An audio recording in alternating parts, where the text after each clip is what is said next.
ஐரோப்பிய ஒன்றியத்தில் வரலாற்று ரீதியாக வேலையில்லா திண்டாட்டம் குறைந்துள்ள போதிலும் தொழிலாளர்களுக்கு கடுமையான பற்றாக்குறை நிலவுகிறது. சுகாதாரம், கட்டுமானம், விவசாயம் மற்றும் தகவல் தொழில்நுட்பம் போன்ற துறைகள் இதனால் கடுமையாக பாதிக்கப்பட்டுள்ள சூழலில் புதிய குடியேற்ற கட்டுப்பாட்டு சட்டம் ஜூன் 12 முதல் அமுலுக்கு வருகிறது. ஐரோப்பிய மக்கள் தொகையில் 22%த்திற்கும் அதிகமானோர் 65 வயதுக்கும் மேற்பட்ட முதியவர்களாக உள்ளதால் அங்கு உழைக்கும் இளைஞர்களின் எண்ணிக்கை வேகமாக சுருங்கி வருகிறது.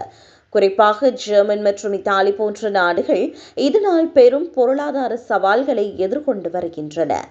2019 முதல் ஐரோப்பிய ஒன்றியத்தில் உருவான புதிய வேலைவாய்ப்புகள் பாதிக்கும் மேற்பட்டவற்றை ஐரோப்பியர் அல்லாத வெளிநாட்டு தொழிலாளர்களே நிரப்பியுள்ளனர்.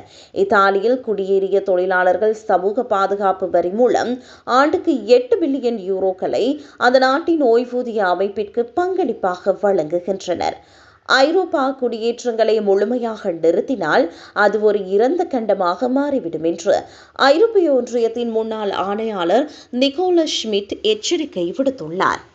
ஆனால் அரசியல் அழுத்தங்கள் காரணமாக நாடுகள் எல்லையை மூடுவதிலும் குடியேற்றவாசிகளை திருப்பி அனுப்புவதிலும் தீவிரம் காட்டி வருகின்றன.